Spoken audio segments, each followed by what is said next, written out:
Hello friends, I welcome you all in my Shamim Akhtar YouTube channel. और इस आज के सेशन में हम लोग बात करने वाले हैं NCERT बायोलॉजी बुक को कैसे लाइन टू लाइन पढ़ें according to NEET examination point of view और आपके स्कूल एग्जाम में भी वो कवर हो जाए सिलेबस। तो देखिए, मैं आज आपको बता रहा हूँ कि कैसे पढ़ना चाहिए, क्या राइट वे है NCERT बुक को पढ़ने का क्या तरीका होना चाहिए। आज जो मैंने चैप्टर लिया वो यूनिट नंबर 2 है, structural organisation in plant and animal. तो आज हम लोग प्लांट के बारे में बात करेंगे। तो देखिए, इसमें जितने भी मार्क किए हुए हैं येलो कलर से, सिर्फ यही इंपॉर्टेंट है और इसी लाइन को समझना है।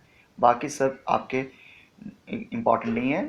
आपका पर्सनल इंटरेस्ट है तो पढ़ सकते हैं, लेकिन क्विक रिवीजन के लिए ये सिर्फ येलो कलर जो मार्क किया हुआ है यही इंपॉर्टेंट है। इसी से नीट में एग्जाम में आएगा और इसी को आपको बोर्ड एग्जाम के लिए भी पढ़ना है।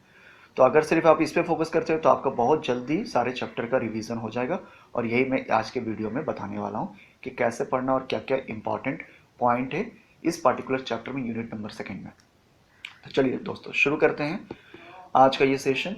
तो मैं आपको सजेस्ट करूंगा कि पूरा आज का ये वीडियो आप देखिए शुरू से लास्ट तक, ताकि ये चैप्टर के बारे में आपको डिटेल में समझ में आ जाए। तो यहाँ पहला लाइन कह रहा है, description of diverse form of life on earth was made only by observation through naked eye and later through the magnifying lenses and the microscope. तो जितने भी डाइवर्स फॉर्म ऑफ लाइफ जो अर्थ पे है उनको दो तरीके से एनालाइज किया गया। पहला या तो नेकेड आई से, और या तो आप मैग्नीफाइंग लेंसेज जिसको हम लोग माइक्रोस्कोप बोलते हैं। Description are mainly from gross structural feature both external and internal. तो यहाँ पर जो डिस्क्रिप्शन दिया गया किसी भी लिविंग फॉर्म का, वो एक्सटर्नल मॉर्फोलॉजिकल था या एनाटॉमिकल इंटरनली, ठीक है। तो with the help of naked eye और या माइक्रोस्कोपी से। In addition, observable and perceivable living phenomenon were also recorded as a part of description before experimental biology or more specifically physiology were established as a part of biology. Naturalists describe the only biology. तो यहाँ पर जो external और internal structure को observe किया गया और उनको परसीव किया गया। परसीबल मतलब टच करके कैसा है, शेप कैसा है, उनका साइज क्या है। छू कर परसीव उसको बोलते हैं परसीबल, मतलब छू कर आप कैसे पता करते हैं कि स्मूथ है, रफ है, लार्ज है, स्मॉल है। और ऑब्जर्व बाय नेकेड आई, तो ये लिविंग ऑर्गेनिज्म को देखने का तरीका था। और यहाँ पर ये एनाटॉमी और मॉर्फोलॉजी को हम लोगों ने तब तक किया जब तक कि हम लोग के पास में वेल डिफाइंड तरीका नहीं हुआ फिजियोलॉजी का, एक्सपेरिमेंटल बायोलॉजी का। ये टेक्निक रिसेंटली आया है, तब हम लोग अब इससे और ज़्यादा एडवांस तरीका यूज़ करते हैं जिसको एक्सपेरिमेंटल बायोलॉजी और फिजियोलॉजी भी कहते हैं। इससे पहले नेचुरलिस्ट, कॉमन नेचुरलिस्ट जो नेचर में घूमते थे वही बायोलॉजी को डिस्क्राइब करते थे। अब आ रहे हैं नेक्स्ट इम्पॉर्टेंट थी कि यहाँ पर कैथरीन यासू के बारे में। इनका बहुत बड़ा कंट्रीब्यूशन है प्लांट एनाटॉमी और मॉर्फोलॉजी की स्टडी में। इन्होंने यूक्रेन में इनकी बॉर्न हुआ था 1898 में, और इन्होंने रशिया और जर्मनी में पढ़ाई किया और फर्दर उन्होंने PhD डॉक्टरेट की डिग्री 1931 में यूनाइटेड स्टेट्स से लिया। इन्होंने जो काम किया, curling top virus spread through the plant via food conducting and phloem tissue. तो कर्लिंग टॉप वायरस ये एक डिजीज़ कॉज करता था प्लांट में, और इन्होंने फर्स्ट टाइम एस्टेब्लिश किया कि ये फूड कंडक्टिंग फ्लोएम टिश्यू से फ्लो करके एक सेल से दूसरे सेल या एक टिश्यू से दूसरे टिश्यू में जाकर डिजीज़ कॉज कर रहा है। The anatomy of seed plant by Katherine Esau was published in 1960। उसके बाद इन्होंने एनाटॉमी ऑफ सीड प्लांट के बारे में डिटेल में बताया कि कौन सा एंडोडर्मिस कहाँ पर है, एपिडर्मिस क्या है, क्या क्या प्लांट सीड प्लांट में क्या क्या लेयर होते हैं, एनाटॉमिकल स्ट्रक्चर क्या क्या होता है, वो इन्होंने डिस्क्राइब किया 1960 में। इनको वेबस्टर ऑफ प्लांट बायोलॉजी बोलते हैं। It is a encyclopedic. इनको प्लांट बायोलॉजी के बारे में बहुत ज़्यादा डिटेल नॉलेज था, इसलिए इसको हम लोग बोलते हैं वेबस्टर ऑफ प्लांट बायोलॉजी। मतलब इनका नॉलेज बहुत ही वास्ट था, जस्ट लाइक वेबस्टर। वेबस्टर का मतलब है मकड़े के जाले की तरह बहुत फैला हुआ। और इनको इंसाइक्लोपीडिया भी बोलते हैं। जैसे आप गूगल में कुछ भी डालो तो वो उसके रिस्पॉन्स में कुछ आंसर, जो भी क्वेश्चन पूछो तो उसका आंसर करता है। उसी तरीके से इंसाइक्लोपीडिया होता है जिसमें आप कुछ भी आंसर फाइंड आउट कर सकते हो। तो इनको इंसाइक्लोपीडिया बोला गया क्योंकि इनको प्लांट बायोलॉजी के बारे में बहुत ज़्यादा डिटेल नॉलेज था। Next, absolutely dominated in the field of plant biology even at the age of 99। इनकी डेथ हुई 99 स्टेज ईयर में, तब तक इन्होंने प्लांट बायोलॉजी में कंप्लीट डोमिनेट किया। अब आ रहे हैं next, morphology of flowering plant, इस चैप्टर के बारे में। Structure of higher plant, morphology का मतलब क्या है? Structure of higher plant. यहाँ पर हम लोग क्या पढ़ने वाले? स्ट्रक्चर, एक्सटर्नल स्ट्रक्चर और morphology. They are all characterised by presence of root, stem, leaf, flower and fruit. तो किसी भी मॉर्फोलॉजी एक्सटर्नल स्ट्रक्चर में प्लांट के root, stem, leaf, flower and fruit, ये 5 कैरेक्टर होते हैं। Classification of plant based on morphological and other characteristics. Classification हम लोग कैसे करते हैं प्लांट का? based on initially morphology and other characteristics. The underground part of flowering plant of the root system while portion above the ground form the shoot system. तो बस इसके बाद ये इंपॉर्टेंट लाइन है कि अंडरग्राउंड में जितने भी होते हैं फ्लावरिंग प्लांट के, वो रूट कहलाता है, रूट सिस्टम, और सॉइल से अबव वाले पोर्शन को हम लोग शूट सिस्टम कहते हैं। अब आ रहे हैं हम लोग पहला रूट सिस्टम। यहाँ पर देखिए, ये सिर्फ यहाँ पर पूरा का पूरा मार्क किया हुआ, ये इंपॉर्टेंट है। In dicotyledon plants the direct elongation of radicle leads to formation of primary root which grow inside the soil. Bear lateral root of several order that is referred to secondary, tertiary and the etc root. तो primary root कहाँ से form करता है? Radical of seed से, और ये primary फिर further grow करता है साइड में, लैटरल रूट कहते हैं उसको, सेकेंडरी टर्सरी रूट कहते हैं। तो primary root and its branches called tap root system. तो जितने भी प्राइमरी, सेकेंडरी और टर्सरी टैप रूट सिस्टम कहते हैं। एग्जाम्पल मस्टर्ड प्लांट, ये डाइकोट प्लांट है। मोनोकोट के केस में, in monocot primary root are short lived and replace large number of roots. Monocot में ये प्राइमरी रूट थोड़े दिन के लिए रहता है, उसके बाद में उनकी डेथ हो जाती है और वो रिप्लेस हो जाते हैं large number of other type of roots which is called fibrous root, जो ओरिजिनेट होता है from the base of stem. ये रेडिकल से नहीं आता, ये बेस ऑफ स्टेम से आता है। जैसे एग्जाम्पल वीट प्लांट। उसके बाद थर्ड है plant like grasses, monstera and banyan tree rooted arises from the part of the plant other than radicle are called adventitious root. तो एडवेंटिजियस रूट वो root होते हैं जो अदर देन रेडिकल आते हैं, ठीक है। जैसे मॉन्स्टेरा में और बनियान में, ये कहाँ से आ रहे हैं? तो ये स्टेम से आएंगे, तो इनको हम लोग एडवेंटिजियस रूट कह सकते हैं। The main function of root system are absorption of water and minerals from the soil, provide proper anchorage to the plant part and storing reserve food material and synthesis of plant growth regulator। तो यहाँ पर 4 major function आपको समझना है। पहला, water root का क्या function है? वाटर को एब्जॉर्ब करना। दूसरा, मिनरल्स को एब्जॉर्ब करना। तीसरा, प्रॉपर एंकरेज प्रोवाइड करना। और चौथा, रिजर्व मटेरियल और सिंथेसिस ऑफ हार्मोन करना। अब आ रहे हैं रीजन ऑफ रूट। रूट के क्या क्या रीजन है? तो root is covered by apex by thimble like structure called root cap. ये इंपॉर्टेंट पॉइंट है, ये रूट कैप है। थिम्बल लाइक स्ट्रक्चर का मतलब होता है कोई प्रोटेक्शन देने वाला, ठीक है। तो क्योंकि रूट कैप के रूट जो होते हैं उनके आगे की तरफ पोर्शन बहुत ही ज़्यादा सेंसिटिव होता है, तो उनको प्रोटेक्ट करने के लिए रूट कैप रहते हैं। It protect the tender apex of root at is as it make the way through the soil. उसके बाद नेक्स्ट है above the root cap is root of region of meristematic activity. तो इस root cap के ऊपर region of meristematic activity है। The cell of this region are very small, thin walled and dense protoplasm. ये बहुत fast multiply करते हैं, इसलिए थिन वॉल होता है, स्मॉल होता है और डेंस प्रोटोप्लाज्म होता है, क्योंकि यहाँ पर प्रोटीन ज़्यादा प्रेजेंट होता है और डीएनए भी रेप्लिकेट करता है। They divide repeatedly. The cell proximal to this region undergo rapid elongation and enlargement and are responsible for growth of root in length. This region is called region of elongation.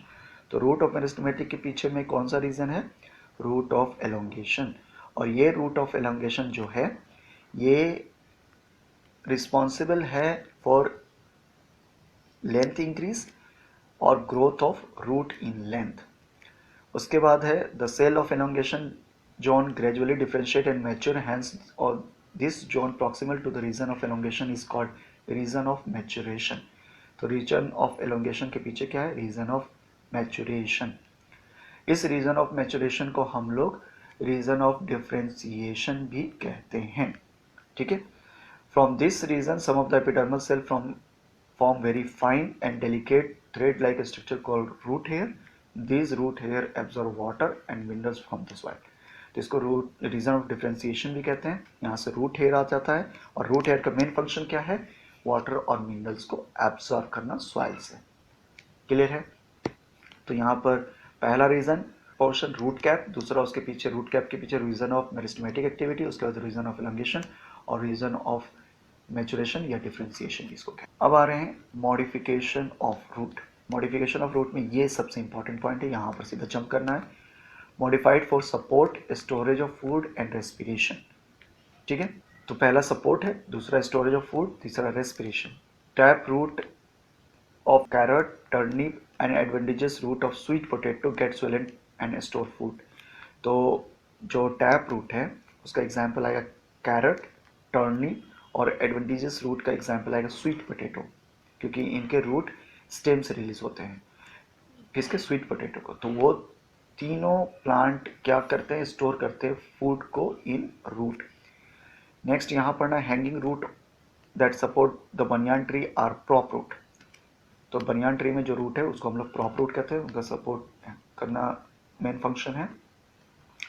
Stem of maize and the sugar cane are supporting root come out from the lower node of stem, this is called stilt root. Stilt root का example आएगा maize and sugar cane. ये भी कहाँ से आ रहे हैं, modification of stem से, ये भी एडवेंटिजियस रूट में ही आएगा। In some plants such as Rhizophora growing in a swampy area, many roots come out of the ground and grow vertically upward। Rhizophora जो मार्शी एरिया में रहते हैं, ठीक है, मैंग्रोव प्लांट भी इनको बोलते हैं, ये रूट वर्टिकली अपवर्ड आते हैं सॉइल से ऊपर की तरफ, और इनको कहते हैं नोमैटोफोर्स। ये ऑक्सीजन लेने के काम में आते हैं, help in respiration, oxygen for respiration process. Bus route के बारे में इतना ही समझना है। अब स्टेम के बारे में, तो स्टेम में यहाँ पर आ जाते हैं सीधा। Stem is a ascending part of axis bearing branches, leaves, flower and fruit. Stem क्या क्या बियर करेगा, ब्रांचेस होगा, लीव्स होंगे, फ्लावर होगा और उसमें फ्रूट होगा। It develop from the plumule of embryo of the gametic seeds, ये प्रीम्यूल से आएंगे। Stem bears node and internode, ये दोनों होते हैं उनमें। Region of stem where leaves are borne are called node, while internode are the portion between the two nodes. तो जहाँ से ब्रांचेस रिलीज होते हैं, बनते हैं, उनको उस पॉइंट को नोड कहते हैं, और दो ब्रांचेस के बीच में जो स्पेस होता है उसको हम लोग इंटरनोड कहते हैं। Stem bear buds which may be terminal और एक्सेलरी। स्टेम के पास बर्ड्स होते हैं, वो दो टाइप के हो सकते हैं, एक्सेलरी या टर्मिनल। टर्मिनल टॉप पे रहते हैं और एक्सेलरी साइड में रहेंगे। Stem are growing green when young and later often become woody and dark. तो स्टेम इनिशियली जब यंग होते हैं तो ग्रीन कलर होता है क्योंकि क्लोरोफिल होता है वहाँ, और लेटर में पार्ट में वो सेकेंडरी मेटाबोलाइट वहाँ पर डिपॉजिट होते हैं, बार्क का फॉर्मेशन होता है, सेकेंडरी कॉर्टेक्स का फॉर्मेशन होता है, इसलिए वो डार्क ब्राउन में कन्वर्ट कर जाते हैं जो वुड का पार्ट होते हैं। Main function of stem is spread out branches bearing the leaf and the flower and the fruit. तो इनका मेन फंक्शन क्या है कि ये स्प्रेड आउट करें, ब्रांचेस बनाएं और लीफ, फ्लावर और फ्रूट यहाँ पर फॉर्मेशन हो। इनका अनदर फंक्शन है conduct water, minerals and photosynthesis. तो ये स्टेम क्या करते हैं, वाटर और मिनरल्स रूट से ऊपर की तरफ, लीफ की तरफ लेके जाते हैं वाया स्टेम, और फोटोसिंथेसिस प्रोसेस से जो ऑर्गेनिक सब्सटेंसेस लीफ में बनता है उनको स्टोर कराते हैं रूट में, और वो कहाँ से ट्रांसपोर्ट होता है, via stem. Stem perform the function of storage of food, support, protection end of vegetative propagation. तो ये कुछ फंक्शंस हैं जो स्टोर करेगा फूड को, सपोर्ट कर सकता है, growth, protection and vegetative, support करेगा, प्रोटेक्शन देगा और वेजिटेटिव प्रोपगेशन में भी हेल्प करता है। Now coming to the modification. Modification में ये पूरे के पूरे जो हैं इंपॉर्टेंट पॉइंट है। मार्क किया हुआ underground stem of potato, ginger, turmeric, जमीन खंड, कैलोकेशिया, ये 5 जो एग्जाम्पल देख रहे हैं ये मॉडिफिकेशन है स्टेम का जो फूड के स्टोरेज के लिए यूज होता है। They act as organ for perennation to tide over unfavourable condition. तो ये जमीन के अंदर रहते हैं जो अनफेवरेबल कंडीशन को ओवरकम कर सकते हैं। Stem tendril which develop from the axillary bud are slender and spirally coiled and help plant to climb such as gourd, cucumber, pumpkin, watermelon and grapevine।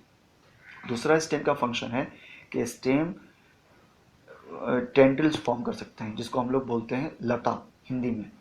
Tendrils soft हो जाता है और वो coil करता है हेलिकल लाइक स्ट्रक्चर, और वो किसी सपोर्ट वॉल या किसी रोप या रस्सी से सपोर्ट से ऊपर की तरफ जा सकता है, और वो प्लांट को हेल्प करता है ऊपर की तरफ चढ़ने में। तो इसको क्या क्या एग्जाम्पल किस में देखा गया, गॉड फैमिली में, जिसमें कुकुम्बर, पम्पकिन और वाटरमेलन आएंगे, और ग्रेप वाइन में। नेक्स्ट है axillary bud of the stem में also get modified into woody, straight and the pointed thorns. Side में जो ब्रांचेस जहाँ से फॉर्म कर रहे हैं वो ब्रांचेस एलोंगेट ना होकर वो बर्ड मॉडिफाई हो जाए hard, short, woody and pointed thorns में। थॉर्न्स मतलब कांटा। Found in many plant such as citrus and bougainvillea. इनके दो एग्जाम्पल है जहाँ पर एक्सिलरी बर्ड मॉडिफाई हो जाते हैं थॉर्न्स में, सिट्रस, जितने भी सिट्रस प्लांट है, और बोगनविलिया में। ये प्रोटेक्ट करते हैं from browsing animals. Browsing animal जो उन पत्ते को खाने के लिए जो एनिमल होते हैं, जैसे बकरी हो गया, गॉट हो गया, शीप हो गए, ठीक है, तो उनको से बचने के लिए, या फिर कैटल्स हो गए। Plant of arid region modified their stem into flattened opuntia and fleshy cylindrical structure। तो ज़ेरोफाइटिक कंडीशन या एरिड रीजन जहाँ पर वाटर कम है वहाँ पर स्टेम या तो फ्लैट हो जाएगा जिससे सरफेस एरिया डिक्रीज हो जाए, क्योंकि लीफ फॉर्म करेंगे तो बहुत ज़्यादा वाटर लॉस होगा, तो वहाँ पर लीफ का फॉर्मेशन नहीं होता, और लीफ नहीं बनते वहाँ पर ये स्टेम ही फोटोसिंथेसिस करते हैं, तो वो फ्लैट हो जाएंगे, जिसका एग्जाम्पल ओपुंशिया, और फ्लैशी सिलेंड्रिकल या सिलेंड्रिकल स्ट्रक्चर को जिसको बोलेंगे इफोर्बिया में होता है। तो ये दोनों एरिड जोन में या फिर ज़ेरोफाइटिक कंडीशन होते हैं, और ये क्लोरोफिल कंटेन करते हैं और फोटोसिंथेसिस कर सकते हैं, period photosynthesis. Next है underground stem of some plants such as grass and strawberry etc are spread to new niche where older part die and new part are formed।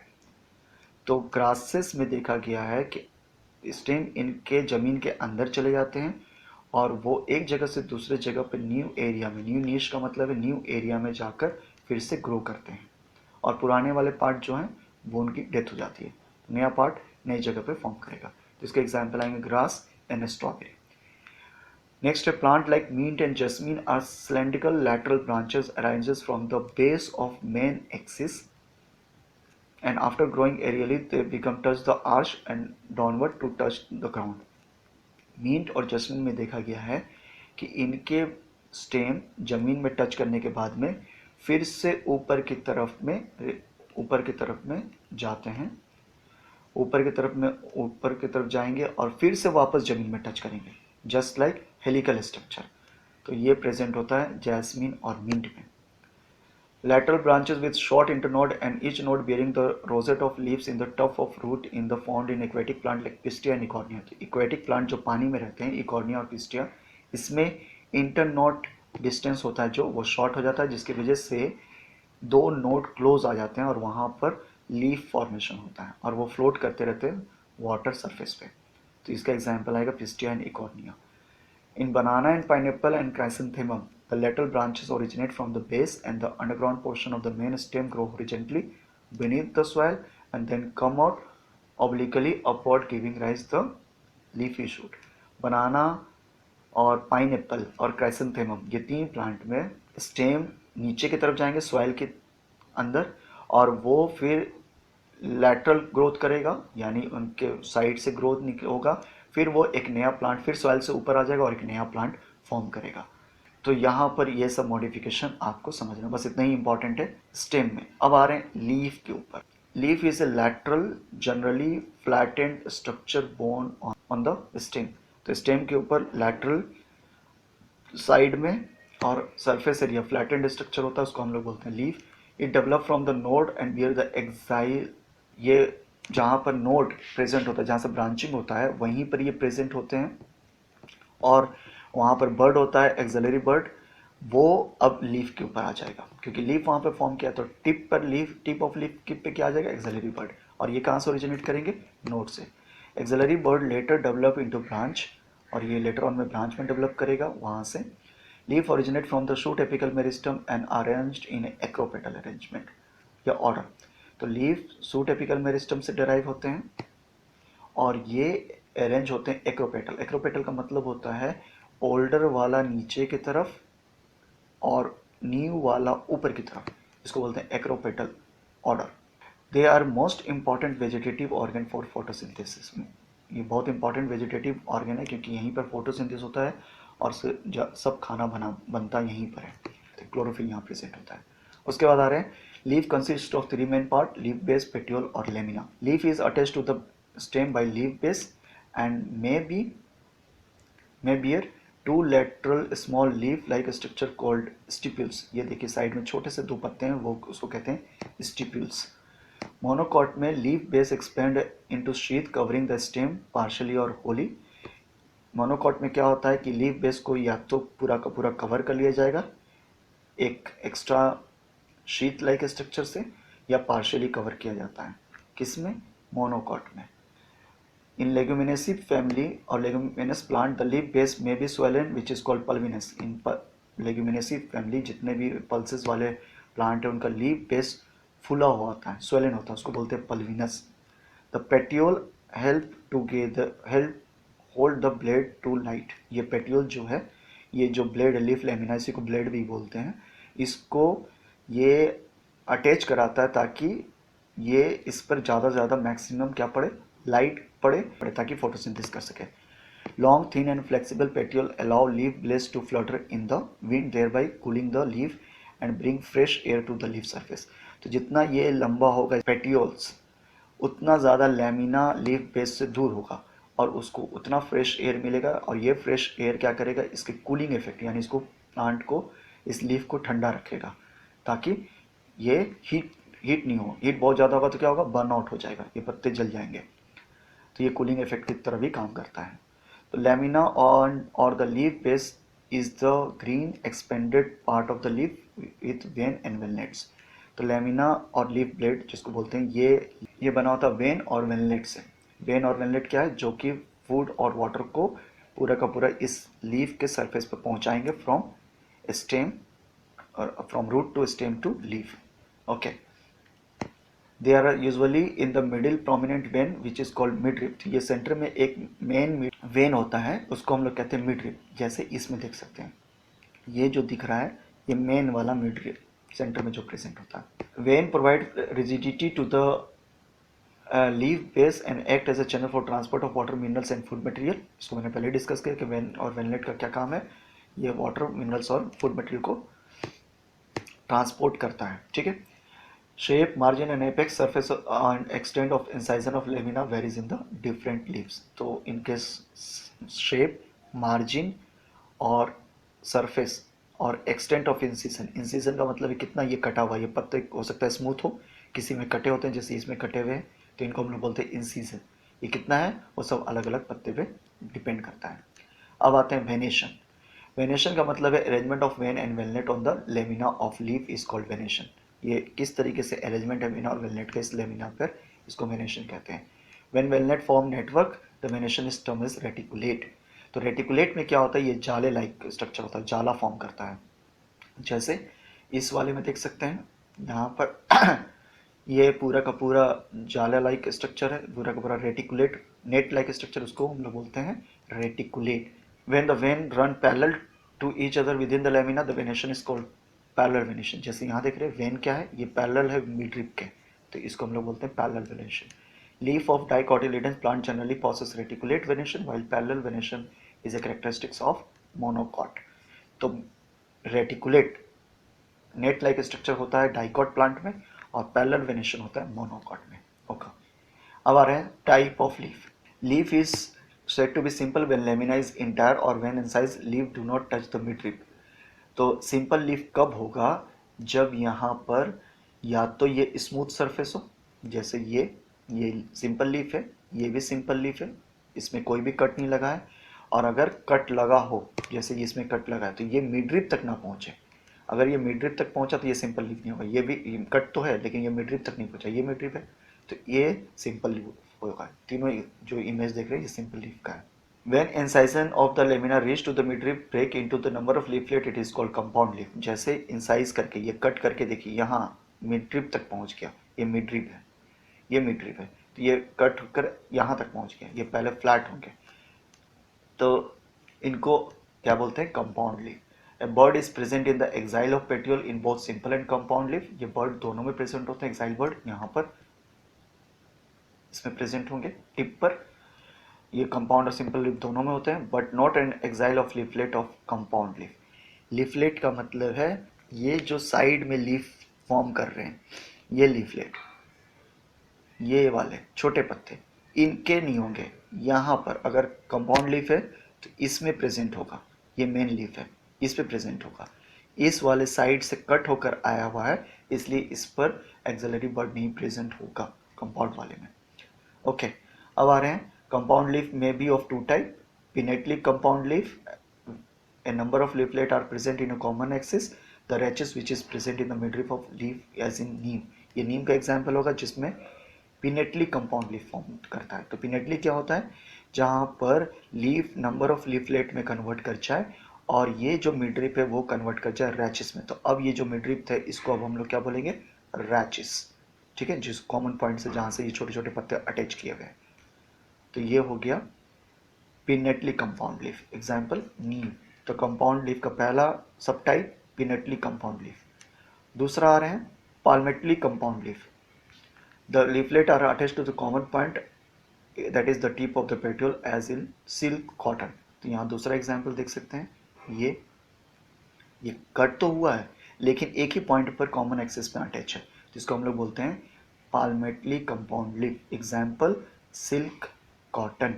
Next आ रहे हैं phyllotaxy. Phyllotaxy is the pattern of arrangement of leaf on the stem और branch.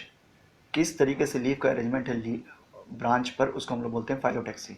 This is of three type, alternate, opposite and whorled, तीन तरीके का होता है। इसमें phyllotaxy single leaf arises from each node in alternate manner as in China rose, mustard and sunflower. तो China rose, mustard और sunflower में देखा गया कि लीफ का फॉर्मेशन अल्टरनेट होता है, एक लेफ्ट बनता है एक राइट बनता है, वो एराइज नोड से एराइज होते हैं।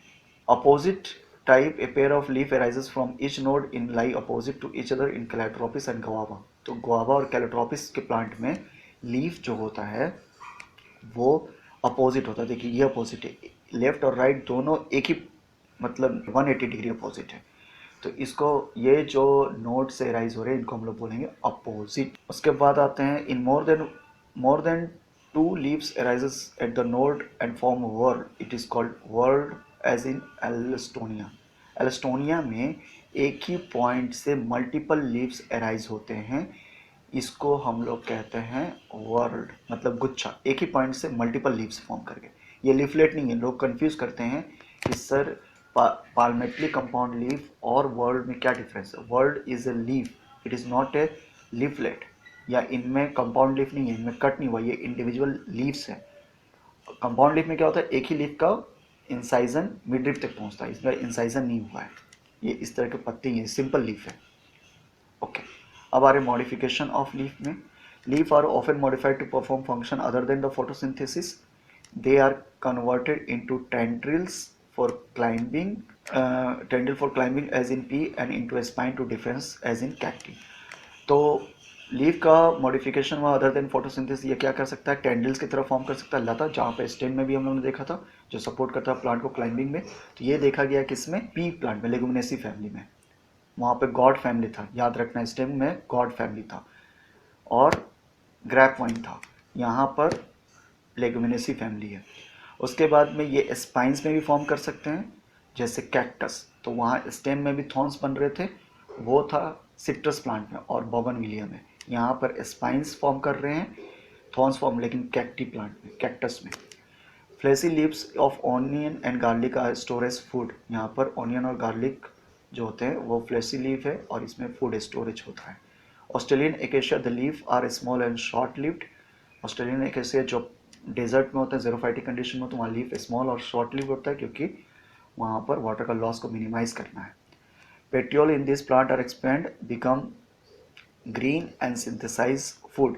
यहाँ पे पेटियोल ही, यहाँ पर लीफ छोटे हो जाते हैं और शॉर्ट लीव होते हैं, और जो पेटियोल होता है जो कनेक्टिंग है लीफ बेस और लेमिना का, वो फ्लैट हो जाते हैं, एक्सपैंड हो जाते हैं और वो ग्रीन कलर होते हैं और वो फोटोसिंथेसिस करते हैं। Leaf of certain insectivorous plant such as pitcher plant and Venus fly trap are also modified leaves. तो तो इंसेक्टिवेरस वो प्लांट है जो इंसेक्ट को इंटेक करते हैं, इंसेक्ट को वो बाहर से अंदर लेते हैं, क्योंकि उनके सॉइल में नाइट्रोजन की डिफिशियंसी होती है। तो वो क्या करते हैं, इंसेक्ट को अट्रैक्ट करते हैं और इंसेक्ट के बॉडी में जो प्रोटीन रहता है, नाइट्रोजन रहता है, उसको ले लेते हैं। तो ये अट्रैक्ट करते हैं और वो उसमें लीफ का सर्टेन मॉडिफिकेशन होता है। उसका एग्जाम्पल है पीचर प्लांट्स और वीनस फ्लाई ट्रैप। तो ये मॉडिफिकेशन ऑफ लीफ था। आज के वीडियो में बस इतना ही। मैंने यहाँ पर आज वेजिटेटिव पार्ट को कंप्लीट किया, जिसमें मैंने रूट, स्टेम और लीफ को सब point two point important line को डिस्कस किया, और सिर्फ जो मार्क किया हुआ है इम्पॉर्टेंट लाइन है उसी को पढ़ना है। उसके अलावा पढ़ने में आप टाइम मत वेस्ट कीजिए, इससे क्विक आपका रिवीजन होगा। तो नेक्स्ट क्लास में हम लोग रिप्रोडक्टिव पार्ट को स्टार्ट करेंगे, फ्लावर से स्टार्ट करेंगे, और फ्लावर में हम लोग इनफ्लोरेसेंस देखेंगे, उसके बाद फ्रूट एंड सीड को देखेंगे। होप सो कि ये वीडियो आपको हेल्प करेगी, आपको एनसीईआरटी के क्विक रिवीजन में, जो आपको हेल्प करेगा आपके नीट एग्जाम के प्रिपरेशन में, एज वेल एज आपके क्लास 11th और 12th के बोर्ड एग्जाम में। तो इस वीडियो को ज़्यादा से ज़्यादा लाइक कीजिए, अपने दोस्तों के साथ शेयर कीजिए, और अगर मेरे यूट्यूब चैनल को सब्सक्राइब नहीं किया है तो सब्सक्राइब कर दीजिए और उसके बेल आइकन को भी प्रेस कर दीजिए, ताकि आपको जब भी मैं वीडियो अपलोड करूं उसका नोटिफिकेशन मिल जाए, क्योंकि अब मैं इस चैनल पर वीडियो रेगुलरली अपलोड करता रहूँगा। तो इस वीडियो के बाद में कमेंट करके बताइए कि कैसा लगा, और नेक्स्ट चैप्टर आप कौन सा देखना चाहते हैं, मैं उसके ऊपर वीडियो बनाऊँगा। Thanks a lot for watching. मिलते हैं नेक्स्ट वीडियो में। Bye bye.